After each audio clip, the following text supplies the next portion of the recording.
You're listening to the Suave Lover podcast with your hosts, Benjamin Ritter and James Amaro.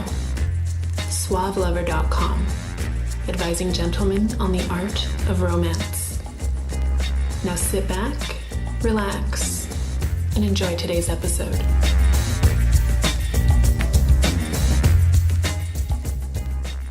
So you're a handsome male model, and I'm sure that you've played many roles in your life. So I was on my way to the forge today to work with my father, who's a blacksmith, and we were going to build a new sword for the local knight. We were woken at 5 in the morning, early to bed by 7 to be able to get up for work the next day. I'm so impressed. My father's been training me since I was 2 to be his apprentice. I see what you're doing. He's a great role model. It used to be the case that you would an apprentice would follow a master, right? So you had the guru or the master or the emulation system. And you were what your family was. Yeah, they had last names. They had last names to depict what career you were going to be. Isn't it weird? My last name is Ritter. Which means? Knight. You know that. Yeah, in German. Mm-hmm. And they only bestowed that last name on families that were knights. Royals, yeah. right. So, well, or and I know right. there were other names, like for Smith. It was a blacksmith. Right. James, you were obviously a lover. Yes, of course. You were a seductor. Your family whore. were basically whores. They spread love and disease through all corners of France. But so now you don't have a career. You're not a career. Yes. You work towards a career instead of being born into one. Sure. We are in a new position, probably for the first time, socially speaking, in the last 30 or 40 years. We don't have outside forces telling us what to do. I mean, if you think about it, a couple of generations ago, you just went to war because you were drafted, or you just dealt with the Great Depression. You just dealt with your circumstance. And for the first time, we can do whatever we want. Most of us, I'm talking about the middle class amongst us, there's the permanent poor and there's the uber class, but most of us have good educations. We're physically mobile. We're upwardly mobile. We are able to do what we want. And for the first time, we're asking questions, not how do I do the thing that I'm told to do, but what should I do with myself? What should I do with I'm so bored, tired, blah, blah. And you have the option to change what you want to do as you're getting older. Yeah. You could be a pro athlete. You could be an astronaut, an archaeologist. You could end up being a lawyer. You could be a garbage man. You could be a teacher. That's right. And every section of your life, you can want something else and be working towards something else, which is why people go back to school 3-4 times. And it's also part of the reason that we are sort of imperfectly developed. You know some wickedly smart people, professional people, maybe PhDs. You know these people who are so lofty in their area, but they're borderline retarded when it comes to being out social with people, or they have like just basic, like I'm absent-minded, right? I need reminders for all of my little chores because I don't have that task-oriented self. And it's a failing, and there are other people who have other areas where they're strong. There may be project-type people. They maybe have a good strategic vision, but they get lost in detail. And it's new that we have to deal with this. Because we don't have someone telling us what to do. Because we don't have... And we don't have someone to emulate. Right. And the people that we are emulating... are usually not the best people. They're not whatsoever connected to who we are as a person. So you have like Kanye West, or you have R. Kelly peeing on somebody, or you have Miley Cyrus dancing, or you have a supermodel. None of these people are connected to our current lifestyle. Like you say, there's a lot of bad role models out there. There are a lot of public figures. Which are not exactly role models. It's like porn being an education for sex. It's not a very good educator, maybe a de facto educator. But because we see it all the time, it becomes an educator. Yep. It becomes a norm, a sort of template for behavior. That's what a role model is, right? I mean, what do you think a role model is? Well, they say for men, we don't have role models anymore. Our role model used to be our father, or the person that we went into apprenticeship of. So the person that was teaching us our career, because your career was basically who you were. Sure, a mentor of some kind. Sure, your mentor.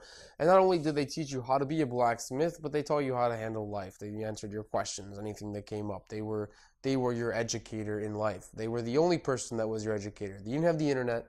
You didn't have anyone teaching you about the world. You just had Mr. Miyagi telling you to wax the on, car. wax off. Well, your world was a small section of your village. Right. I mean, a role model is someone that you look up to, obviously, that can help you become the person that you're ultimately going to be. And it doesn't have to be one, role models. The Essentials by Benjamin Ritter is your concise manual for life improvement and success with women. The Essentials has been called a straight-to-the-point lesson in the lost art of being a man.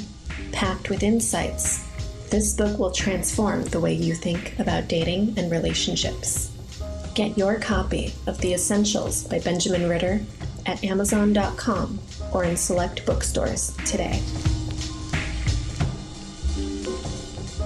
The person you want to be, or gain a skill that you'll want to have. Because even in the old apprentice model, often, this is the problem of the son and the father often. If you have father-son conflict, your father teaches you how to be a man, but you also don't want to be that mean asshole, or whatever it is that you don't like about the role model. An even more refined idea of role modeling, I think, is figuring out how to emulate certain aspects, the desirable or the beneficial aspects of a given role model, and then let go of the rest. Yeah, like I don't like that Superman had an issue with kryptonite. Yes, you want no kryptonite. Just no kryptonite. I just want to be able to fly. Right. So tomorrow I'm going to jump off a bridge. Like a lot of rock stars get into this bad thinking where it's like, in order to be a great musician, I clearly have to be self-destructive, drink too much, shoot up hair. I mean, no, you don't have to take all the baggage that goes along with the role. And that's an important distinction, I think, because sports role models and pop star role models may give you some skill or some tools. You can extract benefit if you model them, but if you just sort of take it all as kit and caboodle, you become a real asshole. But if I'm going to be a rock star, I'm probably going to. You're still saying, yeah, right. You're laughing. I'm probably going to do drugs. Yeah. I'm probably going to party all night. Yeah. Probably going to have sex with a lot of groupies. Yeah. So how do I become a rock star and not do those things, or do I want to become a rock star so I can do those things? And that's an issue today. Are our role models bad influences? Are we just kind of a product of, I really just want to fuck lots of groupies and do lots of drugs and have lots of money and not have to worry about anything? We don't have this type of, I really want to accomplish something in the world type of mentality because we don't have those type of role models anymore. I don't know who this we shit is, because I don't want to do anything that doesn't accomplish something. I mean, if there's a bunch of lazy-ass motherfuckers out there who don't want to do anything and they want all the props without putting in the effort, I think they're a fucking blight on society, non-contributing pieces of shit that should be removed. Personally, my personal opinion is we could do away with them. So then what do you do when you realize... What do you do when you realize when you're sitting at McDonald's eating your Big Mac and supersized fries and watching a YouTube video of R. Kelly pissing on his next girlfriend? Therefore, I should piss on the person taking my order. When do you realize that maybe you shouldn't be eating at McDonald's? Maybe you shouldn't be watching this music video of R. Kelly. Maybe you should be looking towards other role models. I mean, there's a reason why we're still quoting Marilyn Monroe and Buddha. Yeah. Where are the new role models? What do you do? How do you realize that you're being influenced by people that maybe shouldn't have as much respect as you give them? Well, okay, so... Just because they're rich and famous. We ape things. The name ape means to copy. We ape things because we are the greatest species at copying and emulating behavior that we know has ever existed. Ape. Ever. Ape. Apes copy. Apes copy. We are apes. Okay.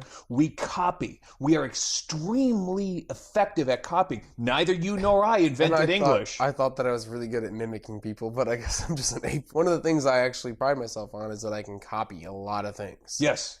Very good at mimicking. You can mimic, you can ape, you can role model, you can copy things. Okay. And that ability is something that we were not conscious of. We did not sit there and choose at age 5 to become the copy type. But it's built in. It's just why when you hang out with people that have a certain accent, you tend to develop that same accent within the environment that they're in. And if you have people who have tacit beliefs, or you're a product of your culture, you are in fact bound to your environment. You can get out of it, but you're bound to it. They say you won't earn a certain percentage above or below your closest 7 friends. Your peer group, your immediate peer group strongly determines. You will become whatever they are in a way. If you had higher aspirations, you better change your friends. Right. Well, given that we're going to copy, a really good thing to do is to make a conscious decision, an intentional choice about who you copy, why you copy them. So if you want to learn to be an excellent basketball player, you're going to hang around with some people who play some basketball. You got to get some practice. Don't watch the WNBA. Don't watch basketball. More kidding. To the point, don't watch basketball. Don't watch basketball Go nowadays. play basketball. Go play basketball. Go play basketball. Don't talk about doing, do. And you got to find some people I think who you are can at watch least some old Michael Jordan clips.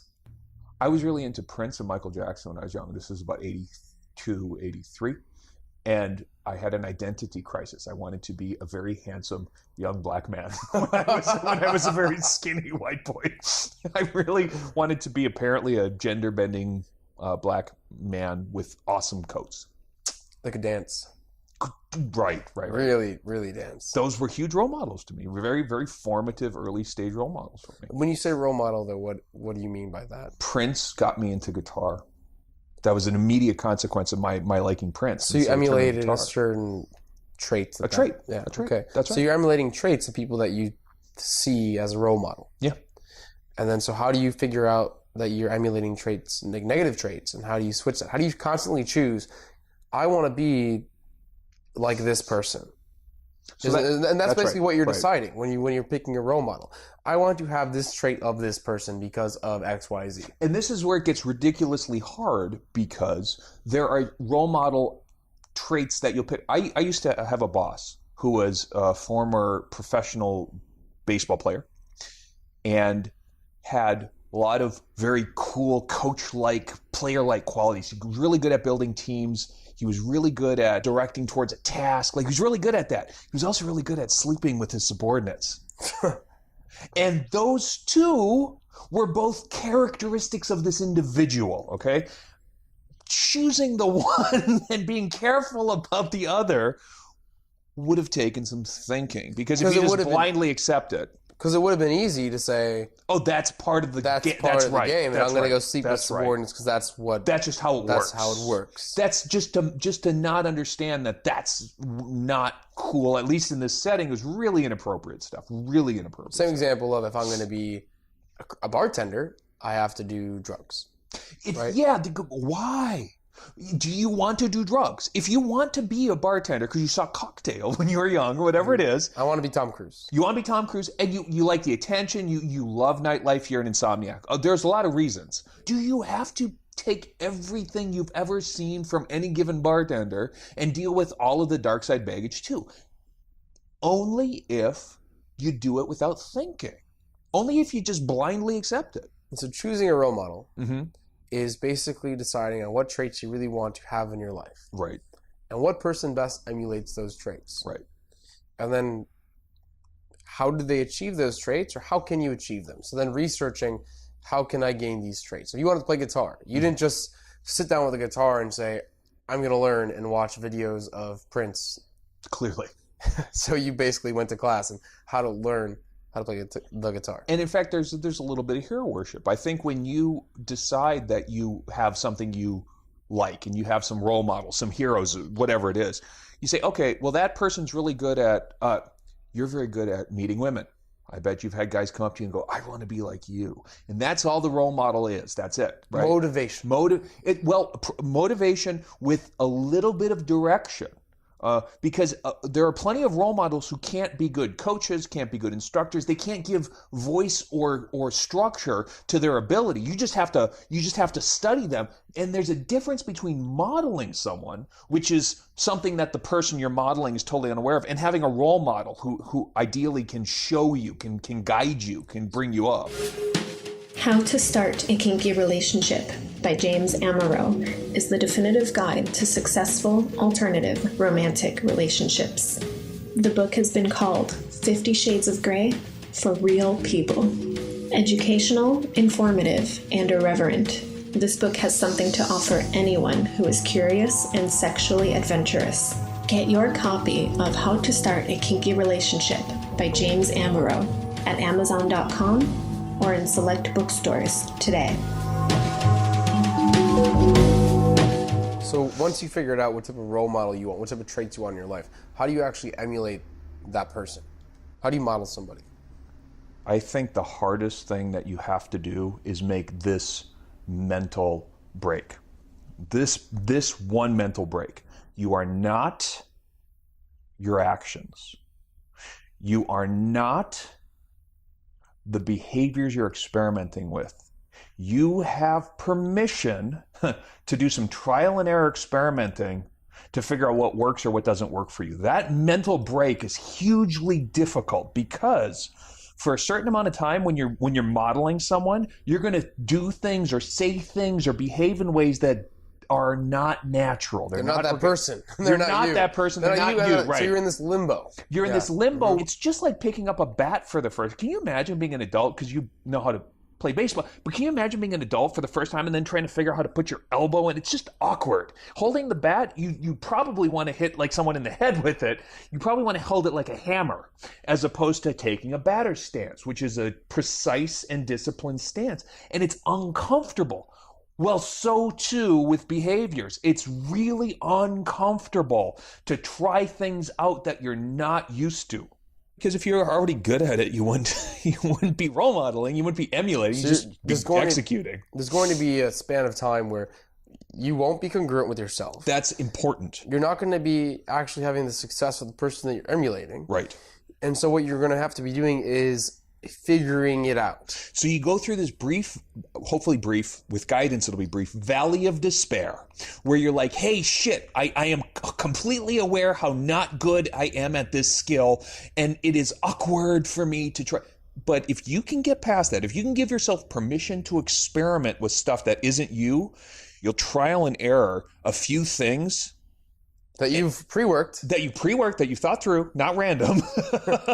Cold approach is so scary for a lot of people. It's so incongruent. By cold approach, you mean get naked, go outside, it's winter. And cold approach, we mean? Cold approach means chatting up girls who are complete strangers, walking up to them on the street, stopping them and talking to them. That's cold approach. Pickup, cold approach, meeting women, and it's really uncomfortable for most of us because it violates a lot of norms. But the first time you do it, it's going to be wickedly weird because you never did it before. The 10th time you've done it, you'll start feeling a certain rhythm. And you also know what the person is going to say. Yeah, it's amazing how quickly you get patterns, right? Because human behavior is very predictable. Mm-hmm. And especially if you are going in the same way. If you are using the same type of strategy, you're going to get the same type of results usually. Right. And so if you have a goal and you learn how to reach that goal. So I want to cold approach a woman and I want to do it successfully. What are some traits that I have to do? Right. I have to stop her and get her attention. Yeah. Number one. Number one. Safely. Safely.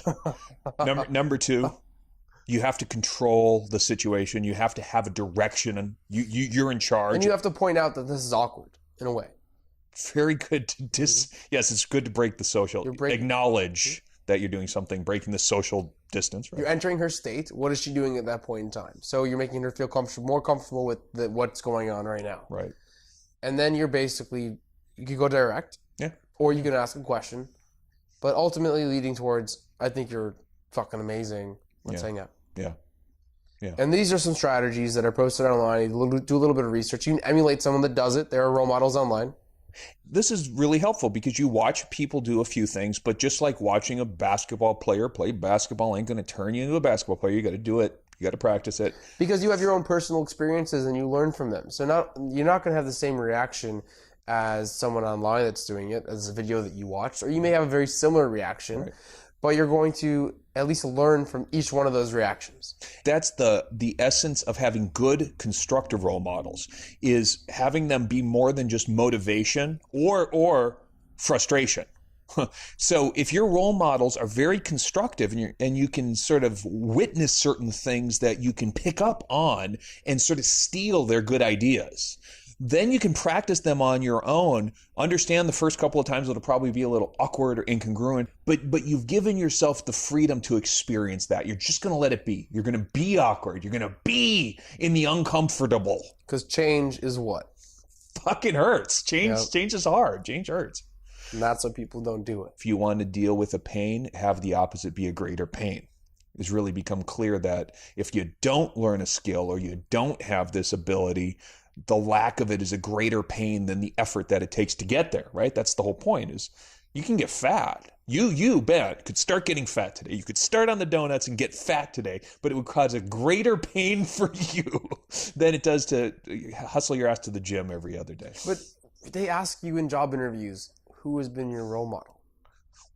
I think Why have you gotten to this point? I think it's difficult because it's not, there's no scope. Who are people that you admire? You might as well be saying the same fucking thing. Who are some people you admire? I admire my father. Of course. And why do I admire him? His ability to come here from another country and to form a family, create a living, and teach me the things that he has learned. Yeah. Because he had role models. And he's had experiences that I have not had. Right. I used to emulate Michael Owen because I wanted to be a professional soccer player. There haven't been many other people that I have been actively emulating. Sure. Why? Because my previous role models have led me to where I am today, and I'm fucking successful. Mm-hmm. I'm on the right track. Sure. And there are people that I have learned from, watched videos of, and I guess you could say every person on TED.com, TED Talks, every person I watched was a role model. Okay. Every expert that I read an article on psychology was a role model. Every person that I read an article on how to earn more money, or a person that I watched a video on how to bartend properly was a role model. Because I'm picking traits from these people and bringing them into myself and practicing them. If you can get precise about that, borrowing the traits that are beneficial to you. I admire the hell out of Freud. I admire Einstein. I admire these scientists. In no way do I want to be an absent-minded Einstein. In no way do I want to be a neurotic Freud. They're not necessarily good role models, but they're tremendously inspirational. They're tremendously valuable, admirable people, right? Role models are people that you see have traits that you want. Yep. And you learn from them and how to get those traits. Yes. Yeah. So it's almost, it feels kind of like a superhero where you're going in. Yeah, right. Yeah. You're like looking at someone and then copying whatever they have. Isn't that something how heroes worked? Was one of the guys could go eat people and steal their ability or something? Skylar could go in and basically kill someone. Spock? Same guy? Spock? In the new Star Trek. In the new Star Trek. Okay. Sorry. Hey, I'm looking back when I was like 5 watching Star Trek Voyager with my mom. This is a thing we had. Don't mess with my memories. All right. But Skylar he would go and kill someone and gain their powers. See, that's how role modeling should work. In the Matrix, when you could plug something into your head. Yes, you should be able to do it that way. You should be able to cut someone's head off and absorb their energy like Highlander. Dating myself with that reference. But it's not how it works. Instead, you have an even better technology. You are the greatest mimic, did we say? Gene splicing. Gene splicing. Gene splicing. Okay, you should be able to splice. One day you may be able to be the metamorphosized version of whatever you desire with 3 heads and 2 arms and every talent you could imagine. But until then. Well, until then, most of the things that you want to do are behavioral. Most of the skills you wish to have are behavioral. Very rarely do you have a role model that is not sort of cisgendered. Very rarely is your role model a middle-aged woman. It's just not usually how you spontaneously organize your thinking around role modeling, right? I mean, my mom told me once, I asked her who she admired, who she role modeled, and she said Jacqueline Kennedy. And I said, wouldn't it be weird if I answered Jacqueline Kennedy? And it is, right? If you think about it, your role models are in some sense comported to how you are as a person, but mostly what you're trying to do is model behavior. So you can, in fact, find people who are anywhere in the world at any level of ability and whatever, and just sort of borrow their behaviors temporarily, try certain things on, if you give yourself that permission to experiment. But here's the important part. You gotta be able to assess your own results. I mean, if you're getting shitty results, do it 3 or 4 times. Try some things. If someone says, hey, you know what you should do? You should go up to every girl you see and say, baby, you got a mirror in your pocket? Because I can see myself in your pants. Try it 3 or 4 times. I mean, don't put it out right away. But after the 4th time, pick a better role model. Have a mentor. I think a coach, a mentor, not only a role model, but a mentor, someone that you can say, this is what's been going on. Yeah. Or a community forum or anyone that you could talk to. There are the resources out there. And then also, you probably have traits from previous role models. Mm-hmm. And how do you unlearn those? Because those probably get in the way. This unlearning thing is really tricky. And I think there are some very basic steps. that you can use to unlearn certain. Let's just say ums. Let's do ums because this is like a classic one for public speaking. Is So the I know why how I got rid of ums. How'd you get rid of your ums? By recording a podcast and listening back to it for 5 hours. Right. Every single week, editing it. So I learned that I didn't like what I was doing because I was experiencing the negative effects of what I was doing. I had to cut each out. And so I feel that you will unlearn a negative behavior because it negatively affects your life. Yeah, by witnessing it. By witnessing it. Right. Correct.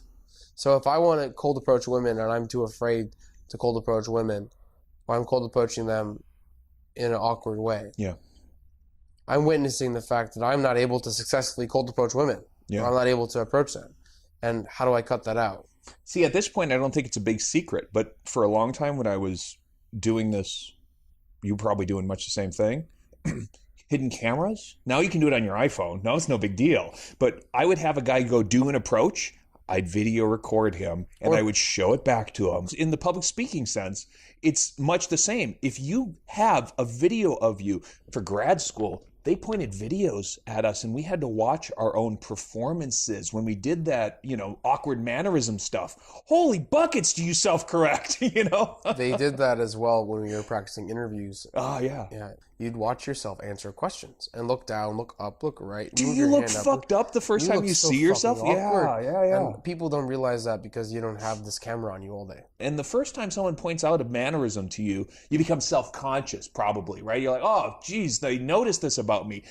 But if you're noticing stuff about yourself and you're cherry picking what you keep and what you dispose of, you will become the kind of person you want to be very quickly. So the first step is actually realizing who you are and what you're doing. Yeah, that helps. Yeah, and if it takes putting a recorder on you during your day, or putting a video camera on you, ask a friend to hold a camera on you. You bet. You just have to know what you're doing, and what you think you're doing is not what you're doing. Right. And then figuring out what you want to be and who you want to emulate and what traits you want to emulate. And then seeing how can I put the behaviors that I have in focus that could maybe be getting in the way of what I want to be emulating, and how to get to where I want to emulate. What classes do I need to take? What videos do I need to watch? What new clothes do I have to buy? What people do I have to talk to? First time you hear that, it's like, oh, well, you can control everything. You have all this. It seems overwhelming. It seems like you got to change everything. And no, you can do a few very beneficial, very simple things to get started. If you have a behavior you don't like, prune the behavior by noticing it and then interrupting it. Interrupt the bad behavior. Just because I want to emulate Prefontaine, who is like the fastest long distance runner, does not mean you have to run without shoes. Doesn't mean you have to run without shoes. Also doesn't mean I have to go out and run 30 miles. That's right. That's right. It means that maybe I can just be like, well, how do you start training? Why do you love running so much? Right. Because I really enjoy running. How can I start training? Direct that way. Right. Get into the groove. Well, what am I doing that's getting in the way of me training that way? You want to learn an instrument? Practice for 20 minutes a day. Just make sure you make yourself do it. You want to be a writer? Put your ass in the seat and write. I mean, the discipline of just practicing things is so fundamental to making a change. In essence, we're talking about how to choose role models. And when you choose those role models, how do you emulate those traits? And they're very much integrated into into just personal growth in general. Oh, sure. And so once you unlearn traits or target traits that you don't want anymore, and you target this role model that you want, how do you evaluate where you're at? In writing. I do not believe that your evaluation can be done in any way except for you to actually sit down and record your experiences. This is what I did. This is what I meant to do. This is how I actually assess myself. And I mean when you're learning anything and role modeling someone to do it, presumably with a coach or with guidance, you've got to put it in writing, make it concrete. Otherwise, it's this amorphous urge to change, and it's never going to be concrete. Because every day you turn on the TV, you have all these external influences that do not help. Help what? Help you become the person that you need to be, to emulate your role model. If Cartman is your role model, you deserve what you get. The evaluative criteria is not ever whether it's good or bad, but whether it's good for or bad for a purpose you have in mind. If You want to become a person who is successful, talented, skillful. The role models who are successful, talented, and skillful will get you there. You're able to keep choosing them over and over and over. That's right. That's right. You could stack up 100 different role models and emulate them. Yep. You can learn an instrument, you can learn a language, you could work out, you could Fuck better. Yep, Absolutely. Women. Picking your role model is picking traits that you want to emulate in yourself. Yep. That's all it is. Simple. But if you don't pick any, you're just going to emulate whatever's in your environment because you are a product of everything around you. And if you just unconsciously or blindly try stuff without paying attention to the results or what you mean to do, you're not conscious of what you're doing. Your mileage is going to vary really badly. You have been listening to the Suave Lover podcast.